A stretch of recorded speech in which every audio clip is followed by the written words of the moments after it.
lebih seru koas sejujurnya kan. Pasti kayak teman-teman juga ngerasanya lebih kayak meskipun capek, tapi kayak tiap harinya di koas itu kita kayak lebih punya aktivitas daripada cuma sejujurnya kalau di kampus kan cuma kayak duduk dengerin kuliah gitu kan. Tapi kalau kita di koas kita bisa ngelatih banyak hal. Aku periksanya kurang apa ya, atau anak ini sakit apa ya. Nah, dan waktu itu tuh waktu lagi benar-benar banyak banget pasien anak. Nah, sebelum hari H masuk stase saraf, wah itu paniknya gak karu-karuan sih. Jadi kayak tidur gak bisa tidur, mules, mual ya. Mungkin harus malu ya sama orang-orang yang kayak gini. Kenapa kok dia bisa menjalankan kewajibannya, kok kita enggak?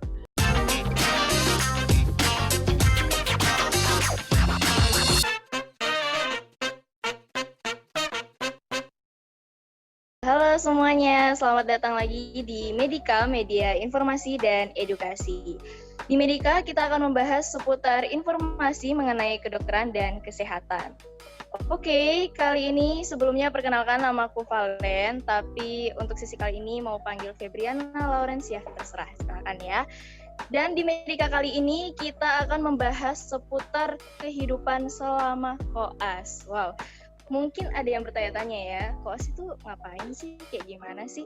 Oke, tanpa berlama-lama, yuk deh langsung kita kenalan dulu sama narasumber kita hari ini, karena tentunya aku tidak sendirian. Dan tentunya narasumber kita pada hari ini asik-asik, ganteng-ganteng, dan cantik-cantik tentunya. Yuk kita berkenalan dulu deh dengan narasumber kita pada malam hari ini. Ya mungkin dari aku, namaku Ferdinand Erwin, panggilannya Erwin dari angkatan 2015. Sekarang DM2. Lalu namaku Johan Ardianto, biasa dipanggil Johan, dari angkatan 2015 juga. Sekarang juga DM2. Halo, namaku Natasha Valentina. Biasanya dipanggil Valen. Sama kayak Erwin sama Johan, angkatan 2015 di DM2. Halo, namaku Claudia Agustin, biasa dipanggil Claudia. Aku juga sama dari angkatan 2015, sekarang juga lagi DM2. Oke, jadi perlu teman-teman ketahui ya, kalau semua kakak yang ada di sini yang jadi narasumber kita pada malam hari ini itu sedang menjalani masa-masa dokter muda atau biasa yang kita sebut juga sebagai koas. Nah, pasti teman-teman di rumah pada nanya-nanya kan, kalau lagi pandemi kayak gini, kok bisa ya? Terus gimana sih menjalani koasnya saat pandemik atau secara online? Oke, karena sudah penasaran, tanpa lama-lama, yuk langsung kita tanya-tanya ke kakaknya. Alright, ini ya pertanyaan yang pertama. Dari pertanyaan yang paling umum dulu deh, karena kan teman-teman di rumah juga pasti masih bingung ya soal koas itu apa sih? Dan juga pasti teman-teman ada yang belum tahu koas itu apa. Aku mau minta Kak Erwin deh. Kak Erwin, mungkin bisa dijelasin soal koas itu apa sih? Ya pasti juga banyak yang bingung ya koas itu apa. Nggak cuman orang-orang yang bukan di bidang kedokteran, orang-orang awam, tapi juga mungkin teman-teman dari preklinik yang mungkin masih semester 1, semester 2, 3 itu masih bingung. Jadi koas ini adalah salah satu bagian dari jenjang di pendidikan dokter ya, sama kayak kalau di keperawatan itu juga ada pendidikan profesinya. Jadi koas ini kan pendidikan profesi. Kalau di keperawatan juga ada profesi nurse. Nah, koas ini juga nama lainnya dokter muda. Nanti kadang dipanggil singkatannya DM. Nah, koas ini berapa lama sih? Koas ini dilakukan selama 2 tahun. Nah, kalau di WM ini ada namanya DM1, DM2. DM1 itu ada 7 stase. Jadi 7 stase itu maksudnya 7 putaran. Ada putaran interna, anak, saraf, dan lain-lain. Kalau DM2 nanti ada sekitar 8. Jadi totalnya ada 15 stase. Nah, itu selama 2 tahun. Nah, setelah kalau jenjang pendidikan dokter nggak cuma sampai koas terus lulus terus jadi dokter, enggak. Setelah itu nanti ada yang namanya ujian UKMPPD. Jadi itu kayak UNAS-nya kedokteran. Jadi seluruh nasional, seluruh Indonesia itu ada ujiannya, setara semua, soalnya sama. Nah, kalau sudah bisa melewati ujian itu, nanti ada masuk namanya jenjang internship selama 1 tahun. Nah, internship ini nanti kita ke daerah, bisa milih sendiri tempatnya. sesuai pilihan kita. Kalau beruntung ya, kalau nggak dapat ya mungkin pilihan yang lain. Nah, setelah 1 tahun itu nanti baru kita dapat yang namanya SIP sama STR. Nah, itu yang baru bisa buat bekal kita untuk praktek mandiri atau praktek di rumah sakit. Jadi kalau misalnya kita mau praktek di rumah sakit tanpa SIP, tanpa STR itu nggak bisa. Jadi kalau waktunya kita masih intensif di daerah, kita masih di bawah naungan entah itu puskesmas atau rumah sakit, tapi nggak boleh praktek mandiri. Tunggu setelah itu internship selesai baru boleh. Nah, mungkin bingung juga kira-kira kalau koas ini ngapain aja sih emangnya di rumah sakit? Apa kita jaga di IGD terus ada pasien datang terus kita periksa sendiri, kasih obat sendiri? Enggak jawabannya ya. Jadi kalau kita bayangkan dalam 1 hari itu ya, jam kerja koas itu kalau secara tertulisnya itu ya biasanya jam 7 sampai jam 2. Tapi kita jarang pulang jam 2, itu hampir ya jarang sekali lah. Mungkin stase-stase terkecuali yang mungkin memang nggak banyak kegiatannya. Tapi paling sering biasanya jam 7 masuk, terus nanti jam 4 baru pulang, jam 3, jam 4, atau mungkin jam 5. Bisa sampai malam, bisa banget. Nah, ngapain aja sih? Biasanya kalau dari pagi itu kita mungkin periksa pasien dulu ya, pasien rawat inap. Kita visite sama konsulennya, sama spesialisnya. Habis itu kita ngikut ke poli. Di poli kita nanti ngikut spesialisnya juga, kita bukan periksa sendiri, kita mengamati, mungkin kadang bantu tensi, bantu periksa pasien. Nah, itu kita juga sambil mengamati kira-kira pasien ini kalau sakit ini dikasih terapi apa. Jadi bukan kita sendiri yang kasih terapi ke pasiennya. Setelah poli biasanya kegiatannya kegiatan ilmiah, entah itu kita presentasi atau tentiran, seperti ada bimbingan kasus gitu ya sama dosennya, bimbingan penyakit, kasus penyakit atau apa. Setelah itu biasanya bisa pulang. Biasanya harinya Senin sampai Jumat kayak gitu. Berarti ya tetap sama-sama sibuk juga ya. Maksudnya dari jadwalnya kayak benar-benar padat, bisa pulangnya juga sampai malam. Terima kasih Kak Erwin. Apa sih bedanya belajar di preklinik dan belajar selama koas? Lebih enjoy belajar di preklinik atau saat koas? Oke, ini pertanyaannya coba deh Kak Claudia. Mungkin bisa dijawab Kak. Kira-kira lebih enjoy belajar saat preklinik atau saat koas? Terus kira-kira bedanya apa sih? Itu juga banyak ya pertanyaan yang di pikiran kalian gitu pasti, kayak bedanya apa sih waktu kita preklinik kuliah gitu ya sama waktu kita koas di rumah sakit, itu bedanya apa? Kalau masalah enjoy, benernya lebih seru koas sejujurnya kan. Pasti kayak teman-teman juga ngerasanya lebih kayak meskipun capek, tapi kayak tiap harinya di koas itu kita kayak lebih punya aktivitas daripada cuma sejujurnya kalau di kampus kan cuma kayak duduk dengerin kuliah gitu kan. Tapi kalau kita di koas kita bisa melatih banyak hal. Itu serunya di sana. Tapi ya pasti kalau capek pasti capek. Jadi adalah pasti saat-saat kalau kita pas banyak tugas, banyak kerjaan, banyak ini, banyak itu, waktu koas pasti kayak ya enak ya, dulu preklinik cuma kuliah-kuliah, gini kita juga pasti capek. Terus bedanya sih otomatis yang pertama paling kelihatan itu kalau kita di kampus cuma teori aja, ya kan? Cuma kita dengerin dosen, terus kerjain tugas, gitu-gitu. Nah, tapi kalau kita waktu koas, otomatis itu lebih praktikal. Jadi kita benar-benar praktekin apa yang ilmu-ilmu yang kita sudah dapat waktu di kampus, terus kita praktekin ke sehari-hari kita di rumah sakit itu. Mulai dari kita periksa pasien, terus ikut dokter spesialisnya, visite, ikut poli, kita lihat gimana sih misalnya dalam menangani suatu penyakit itu, kalau sesuai teori yang kita belajar di kampus itu harus ditangani, diterapi dengan A, B, C, D, E gitu. Nanti kita lihat sesuai nggak itu. Waktu di koas, kita biasanya dokternya itu lebih gimana sih? Karena biasanya kan ya pastilah antara teori sama kenyataannya kan juga beda. Nah, di sana kita belajarnya di sana lebih banyak di sana. Jadi kita tahu sebenarnya di lapangannya itu gimana sih yang harus kita kerjain sehari-harinya kita kalau nanti jadi dokter tuh gimana sih, terutama kalau nanti kita jadi dokter umum, terus kita jaga di IGD. Nah, nanti kalau waktu kita jaga DG itu harus ngapain aja, pasiennya gimana nerapinya, atau waktu nanti kalau ada kondisi-kondisi akut yang kritis gitu, kita gimana cara nanganin kegawat daruratannya.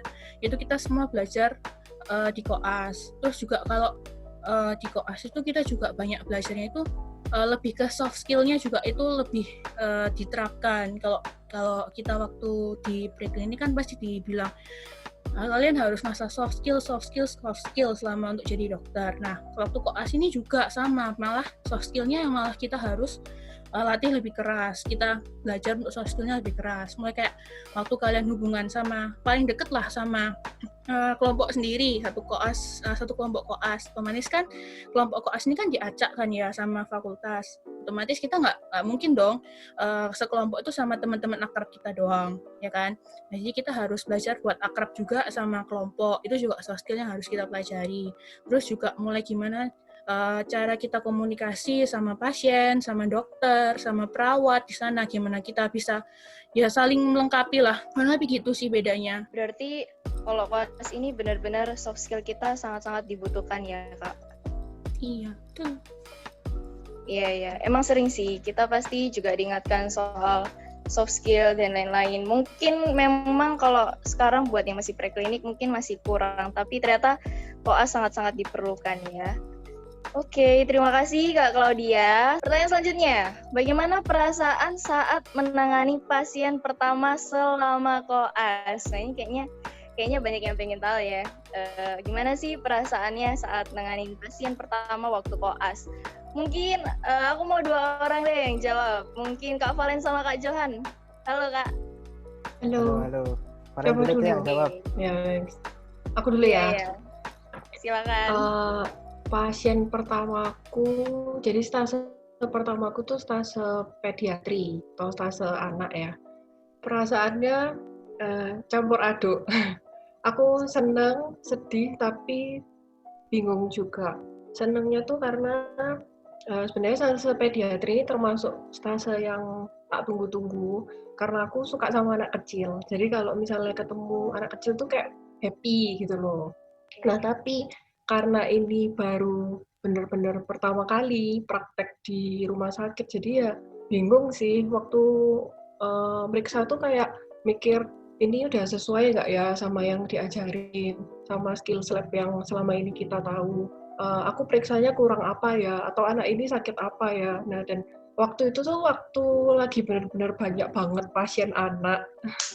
Terus di rumah sakit itu, jadi kita DM-nya ditugasin untuk kayak waktu pasiennya datang itu kita periksa dulu di satu ruangan khusus gitu, kita catat semua hasil pemeriksaan kita, terus kita sampai tata laksana pokoknya kita tulis di buku rekam medik itu, terus lapor kan ke dokternya.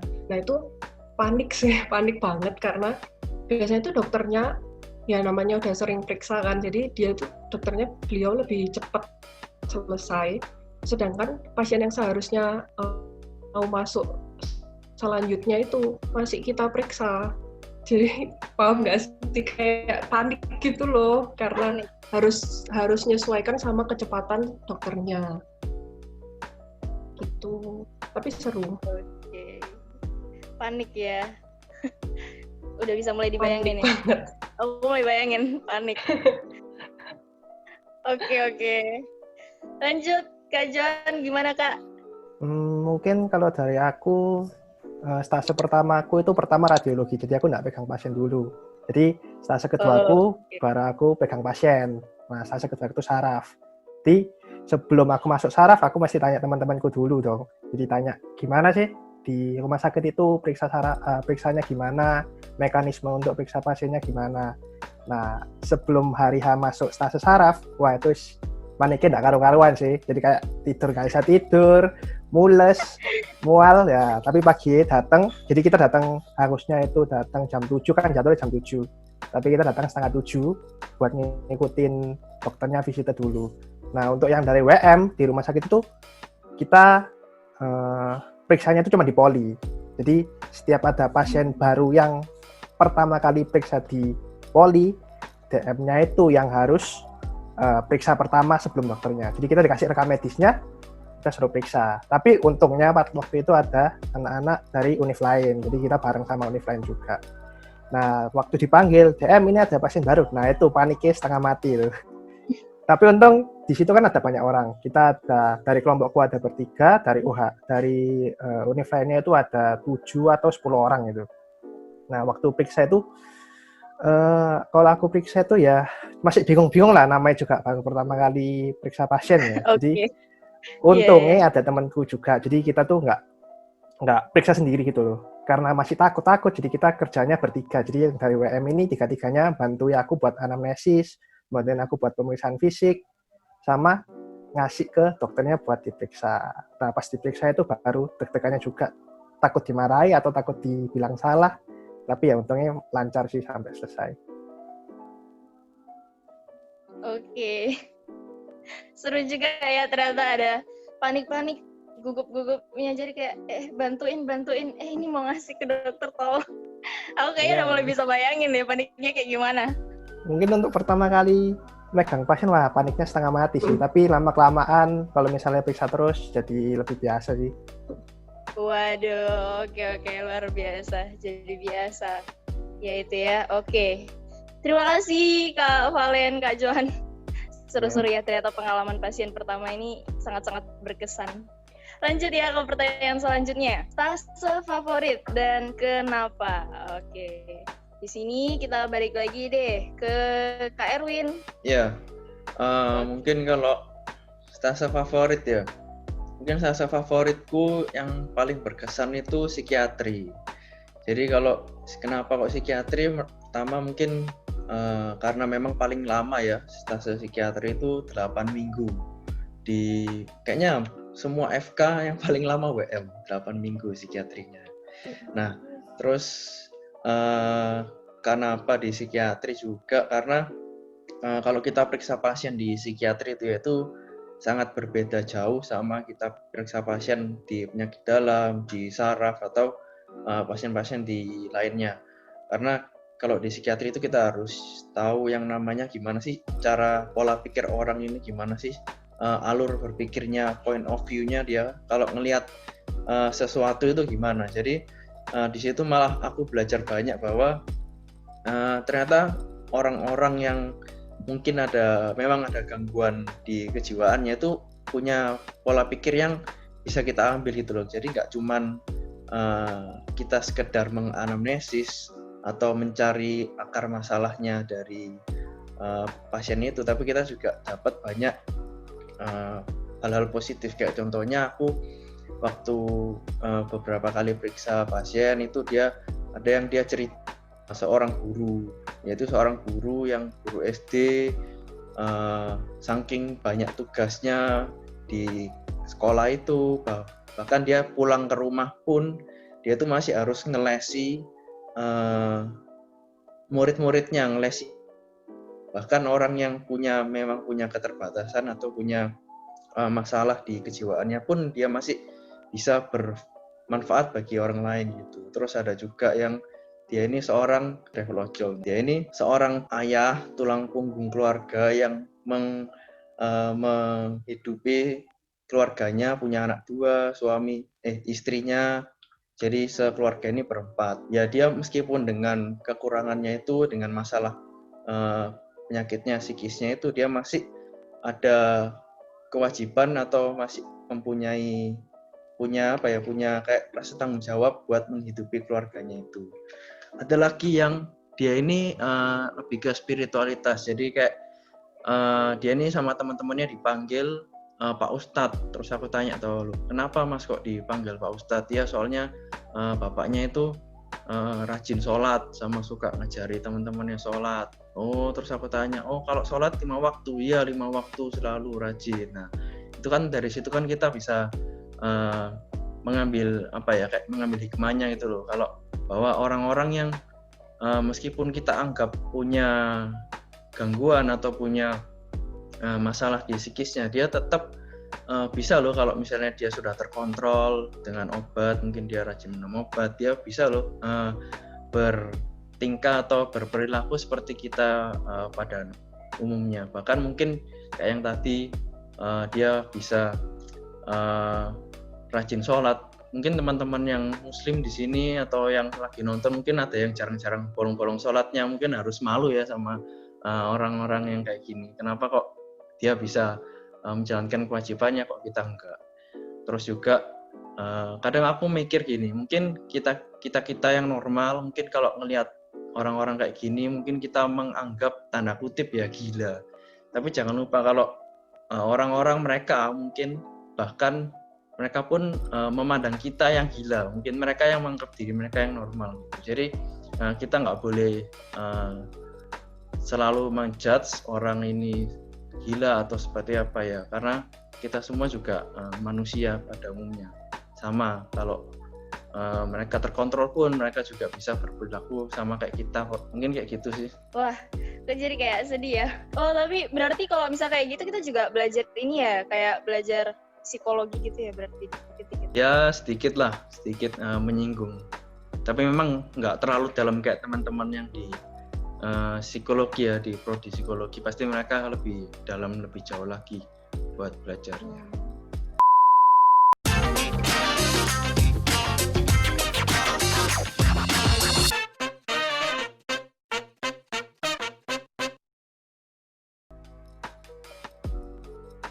Kamu kok tahu kalau aku punya pacar? Oke deh. Ayo siapa? Ayo. Ayo, siapa?